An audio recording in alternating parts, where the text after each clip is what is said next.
All right. Thank you all for joining us today.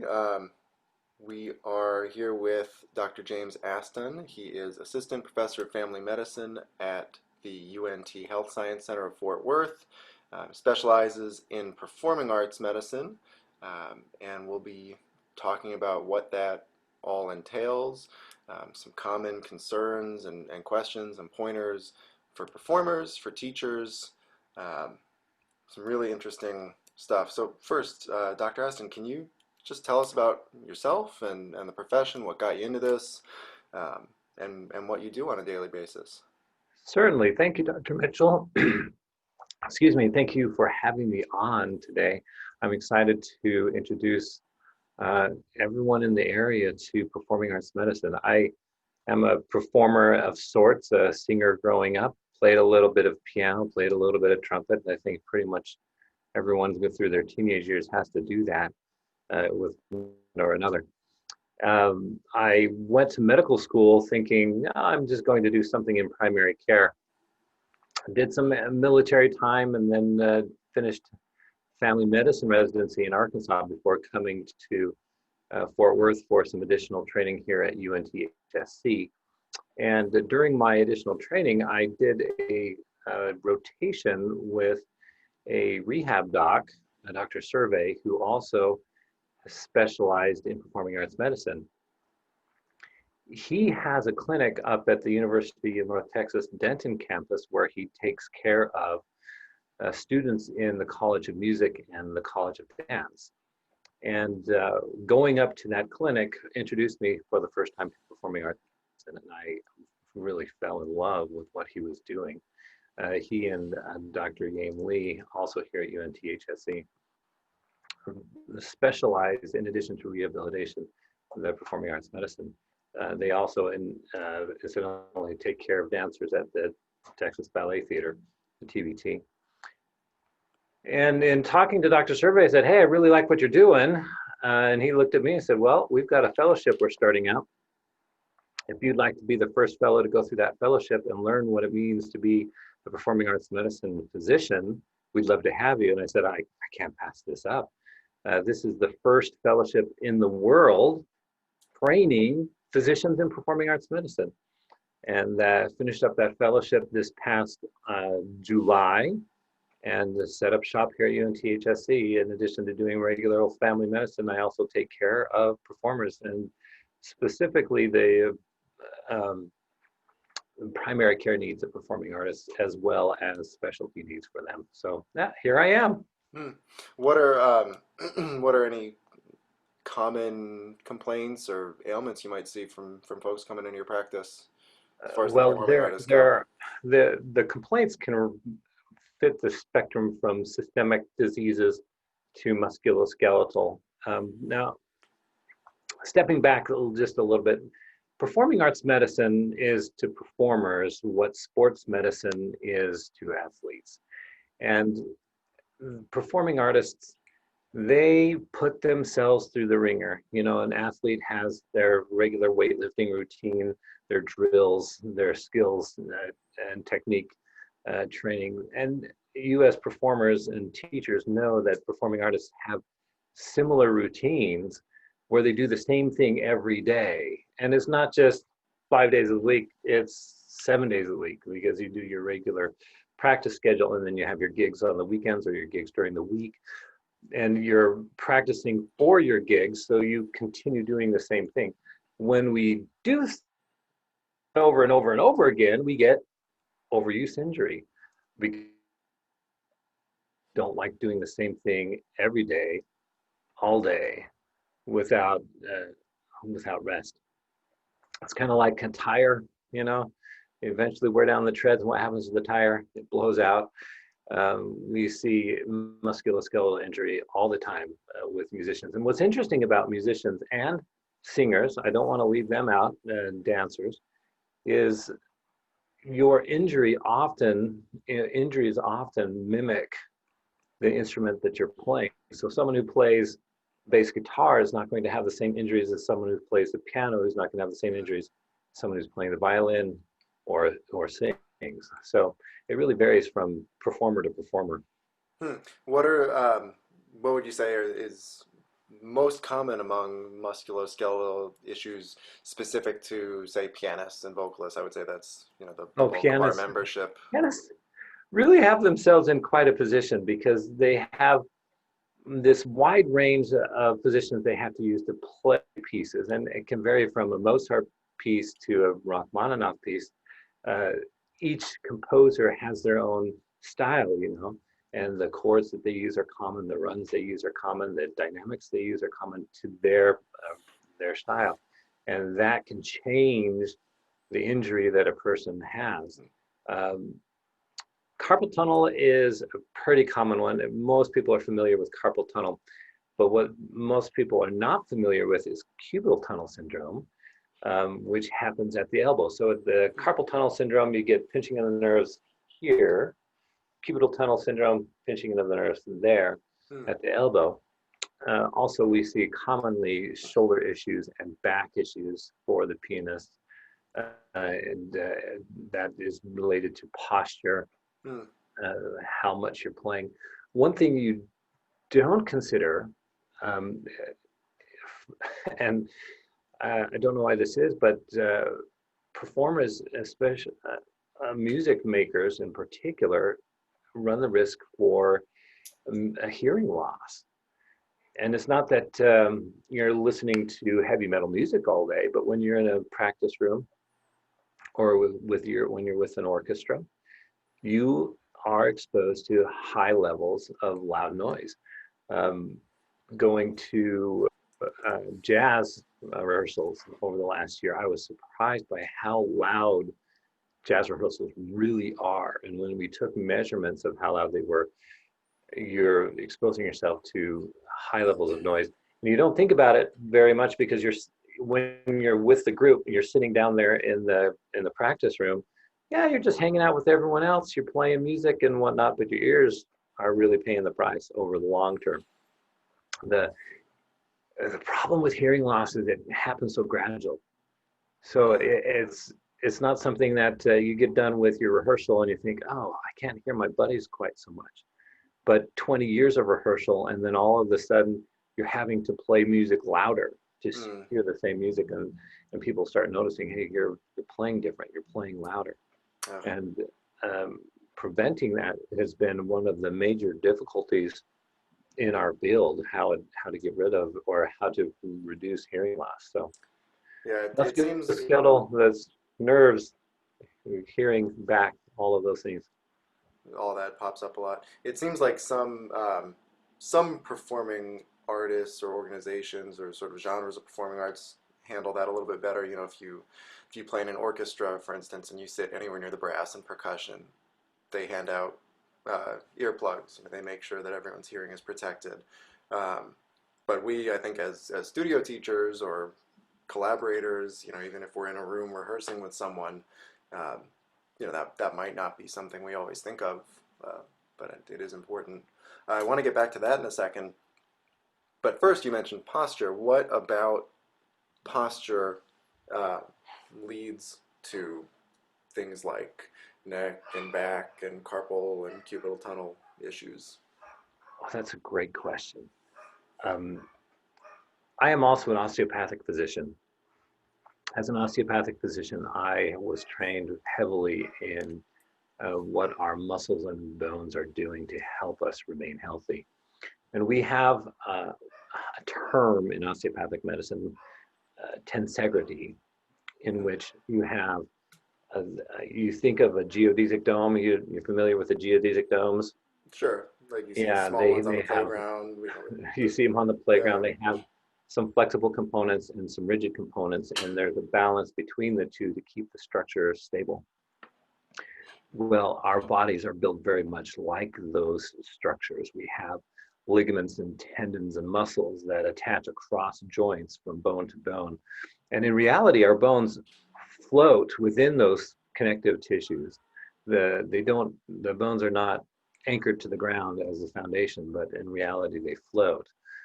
And if you are sitting at the piano and you have the keyboard, you're too far away from the keyboard, and your bench is too high or too low, then you have to adjust your posture to get to the keyboard.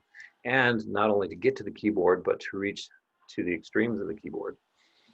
Our body is built so that the head is supposed to be oriented directly over top of your hips. We have some spinal curves to allow for shock absorption and allow for movement, but in reality, our ears and our head should be over our shoulders, which should then be over our hips. But if you lean too far back, or more commonly too far forward, you're feeling the music, you're listening to the music, you're really getting into the music, then you put additional strain on the muscles of your back. The muscles of your back are meant to move you to a small extent, but really help you sit up straight. And if you are constantly activating them because you're leaning too far forward, then you wear them out. What happens when those muscles wear out? They get boggy, they get weak, they get soft, and then they develop pain. And the pain is an interesting thing. Pain is a signal to your body that something's amiss, and it can be useful to tell us what we need to do to fix, or at least where we're progressing on fixing things. But if you have poor posture over a long period of time, the pain is trying to tell your body, hey, you need to do something different about what you're doing every day. If you don't change this, I'm going to continue to yell at you. So what you're doing at the piano every day makes all the difference in the world to how your body is going to respond long term. And now, usually when we think of back pain, we think, oh, I picked up a box, I turned my back, I tweaked it, now I hurt. It's much more insidious to think of, I was just playing the piano for 5 hours a day for 6 days out of the week, and I've been doing that for the last 15 years. It's difficult to point out, oh, this is the time when it started hurting. It just wears out over time. Gradually. So it's easier to prevent this than take care of it after it starts. That's so interesting, thinking about your bones floating. Never thought of it that way. And of course, alignment, I guess, is really important. What are some symptoms when these issues start popping up? What should people be on the lookout for? And when when do we need to go beyond just need to take a day off, or like work differently on that one passage, or something, that we can manage ourselves? What do we look for, and what tells us it's time to go get professional help? That's a very good question. Usually, when these things start showing up, it starts out with a tightness somewhere. A tightness between your shoulder blades is a pretty common tightness in the shoulder or in the neck near the shoulders. And a lot of patients come and say, my shoulders hurt, but they're pointing back here, and it's really their back that's hurting, or the base of their neck. Fatigue, early onset fatigue, where you're getting more tired than normal, is a common symptom as well. The pain eventually will show up, and the pain can be anything from something sharp right between the shoulder blades to some more aching, burning pain. What really concerns me as a physician is when we see nerve things start showing up. Weakness in your hands, numbness or tingling in your fingers. You feel like you have pins and needles, or often someone will tell me, oh, I feel like my hand keeps on going to sleep and I have to shake it constantly. Now, as teachers, you have a very important role as gateways to your students. Now, I wouldn't expect teachers to diagnose, right? But because you see your students more than I see your students, I hope you're seeing your students more than I'm seeing your students. You have an important role to play to start observing what your students' bodies are doing.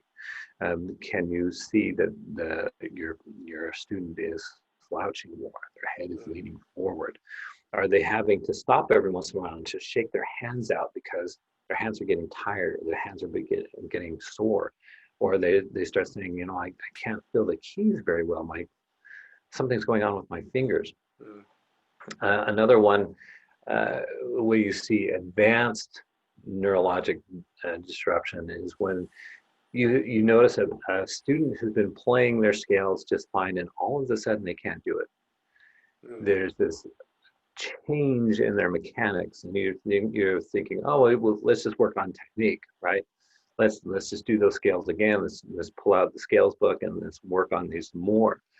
But in reality, there's an acute change in their ability, and that says, oh, maybe there's something with the nerves. That's when the teacher says, maybe we should get you in to see, maybe you should go see your doc. And that's okay. That's mm, exactly what we're hoping you would do as you observe what your students are doing. mm.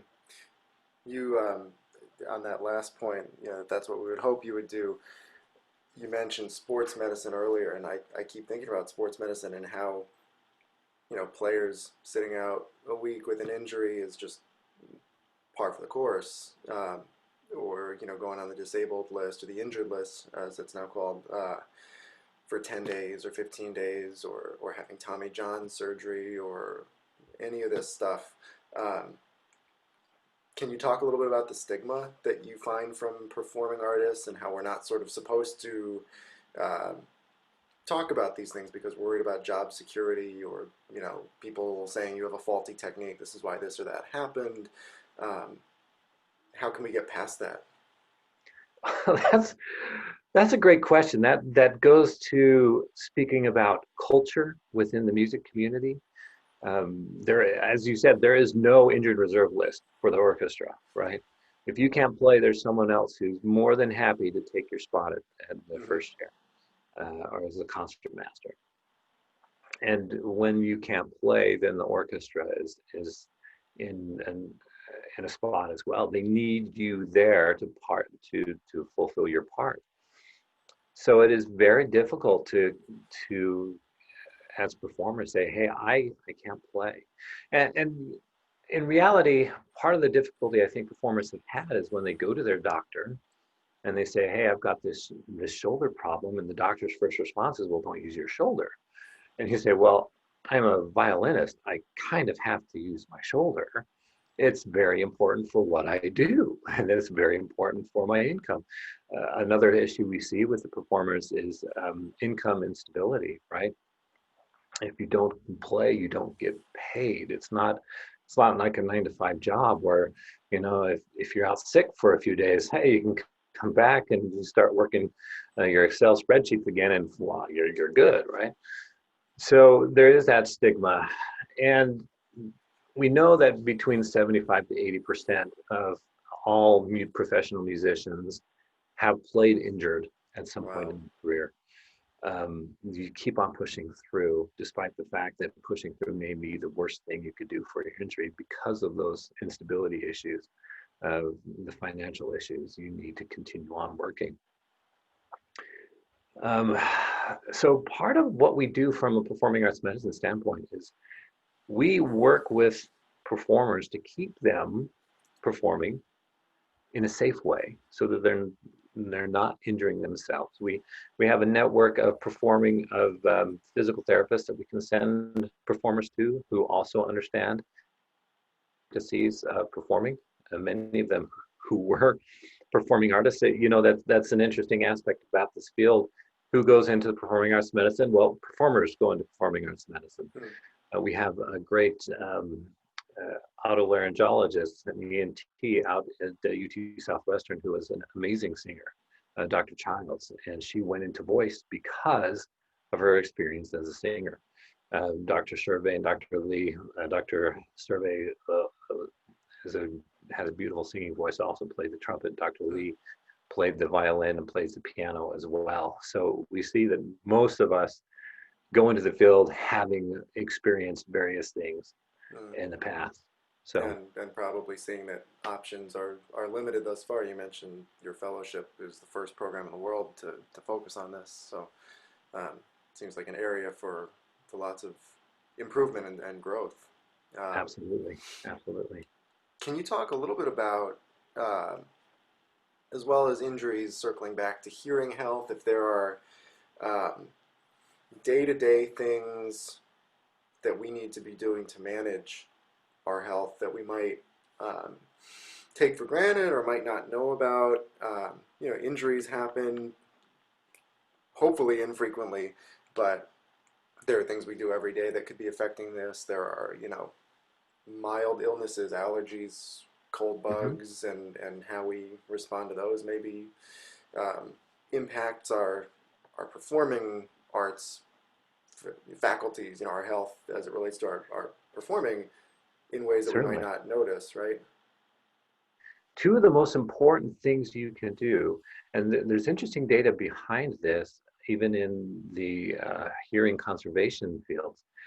Diet and exercise. I know it's the pat answer. It's like, oh, the doctors told me I got to eat right and I got to exercise. Yeah, yeah, yeah, right. Diet and exercise has been shown to reduce risk of hearing loss in occupational medicine realms, and Mm. we currently recommend performing artists to have a good diet and exercise regimen as well to help prevent their hearing loss. Interestingly enough, uh, earplugs like the ones given out, like you said, at orchestra rehearsals and whatnot, have never been shown to actually reduce hearing loss. And they Oh, may not have a protective, uh, they may not be as protective as we once thought. huh. But what you do for exercise is huge. We were just talking about posture. One of the best ways to improve posture is exercise, especially mid back and upper back muscles. Quite often, what we'll see when someone exercises, they'll focus on certain muscle groups, but not everything associated with that particular region of the body, and then you get this imbalance. Mm. Um, the common one is guys that are doing a lot of bench, building up the pecs. They forget their back, or Mm. they forget their legs, and then you see them walking around with their shoulders all hunched up and rolled forward, and they're big, but they're only big in certain areas. So a well-rounded resistance training regimen of weightlifting, kettlebells, those kinds of things can be hugely beneficial, balanced out with cardiovascular and endurance training, because every performing artist is an athlete.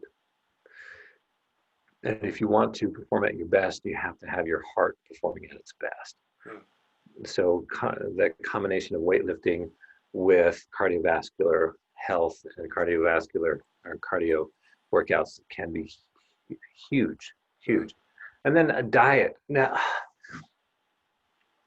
performers quite often have some of the worst diet. I mean, you think about it, you do a gig and it's starting at 10 o'clock at night. You get off at midnight or 1. What are you going to eat after you're done? Whatever you can pull out of a package and throw in the microwave, or whatever you can find at the convenience store, or whatever the fast food place is open at 1 o'clock in the morning, whether it be Taco Bell or McDonald's, right? But in reality, you're setting yourself up in the future for all sorts of health issues Mm. that will get in the way of you playing. If you develop diabetes, type 2 diabetes as an adult, um, what happens is the nerves in your hands and the nerves in your eyes and the nerves in your feet all get attacked by lose sensation in your extremities because of the diabetes. That's going to get in the way of you seeing music, hearing music, playing music. Mm. So how you take care of your body is key.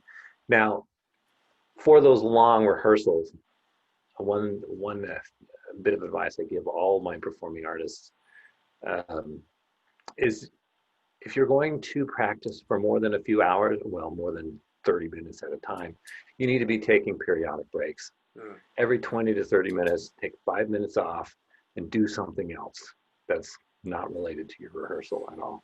Get up, go get yourself a drink of water. Remaining hydrated is key as well. So varying your practices is important as well.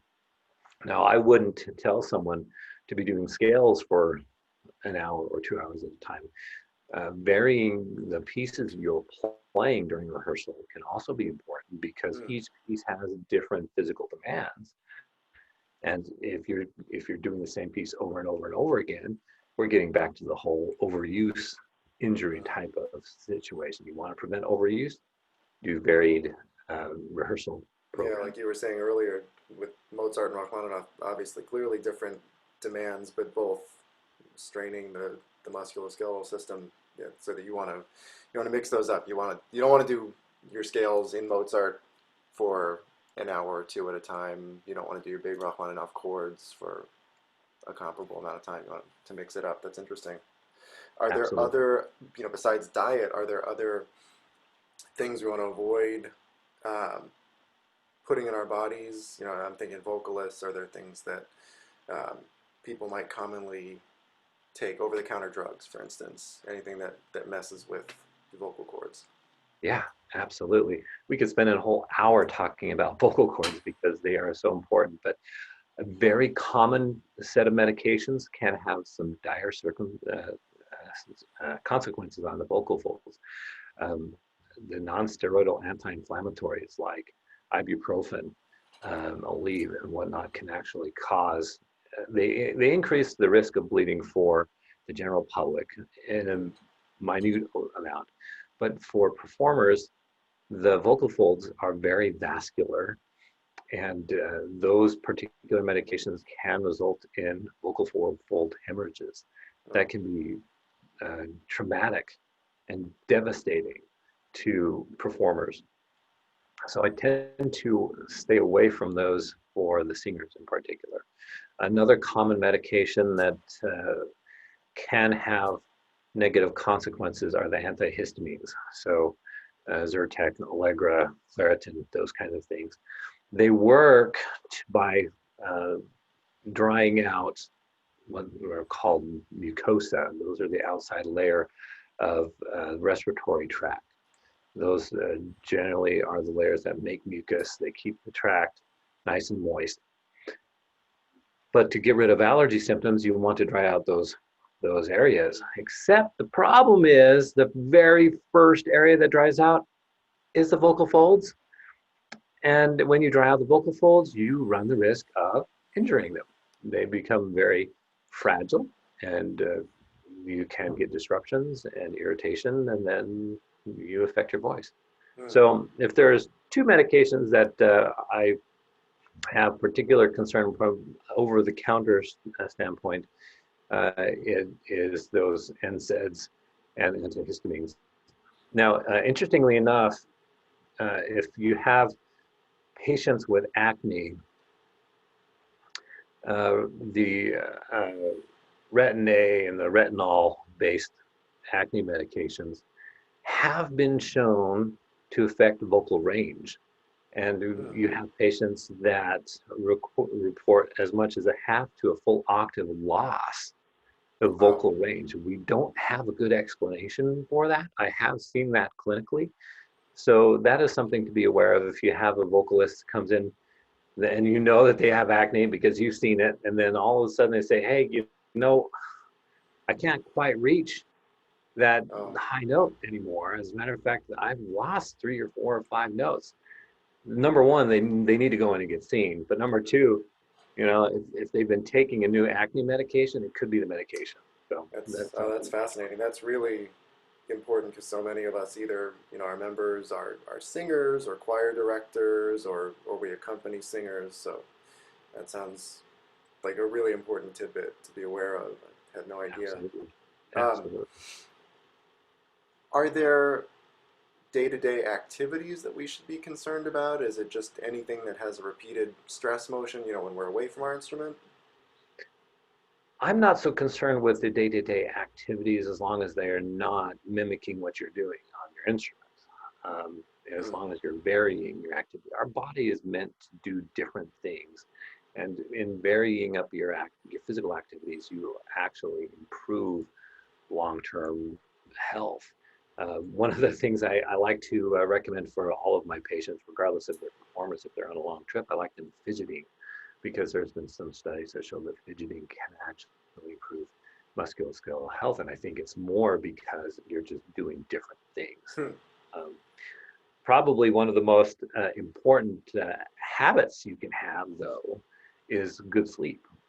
Hmm. 7 to 8 hours and good sleep per night. That's another issue that I see commonly with performers, especially those who are playing gigs late into the night, is not is having poor sleep hygiene and poor sleep habits. Uh, When you have sleep deprivation, you have increased risk for anxiety and depression. You run the risk of cognitive decline. You run the risk of memory loss. All of those things that you need as a performer, good concentration, good memory, good emotional control, go out the window when you don't have enough sleep. mm, yeah, I, I'm sure all of us have elementary age students who are going to be glad to hear that fidgeting is good for them. Yes, yes. Don't tell them to sit I still. It's know okay for them to I fidget. won't let them watch this. Well, look, Dr. Aston, this has been really eye-opening, and uh, after this video is posted on the Fort Worth MTA social media channels, we'll have a Q&A session with you as well.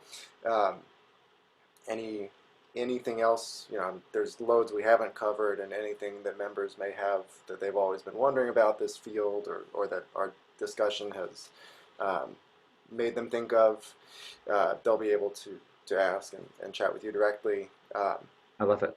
So thank you so much again for your time. This has been a great introduction for me, and I think for our members, to performing arts medicine. Um, and we look forward to talking with you again soon. We're so glad to have this resource in town, and that you shared your time and wisdom with us. Well, it's my pleasure, Dr. Mitchell. Thank you so much for having me come on. I can't wait to talk to everyone. I look forward to our further conversations. Now, if they want to send students to me, let me give you my phone number, and you can also post this. Um, I'm at the University of North Texas Health Science Center. They can reach our main clinic number at 817-735-2228 and ask for Dr. Aston. Uh, Perfect. yeah, I've got lots to talk about, so I can't wait. Yeah. We will get that number and full details about the clinic up on an end title here in just a moment. So thanks again. Perfect. We look forward to chatting with you soon. Sounds great.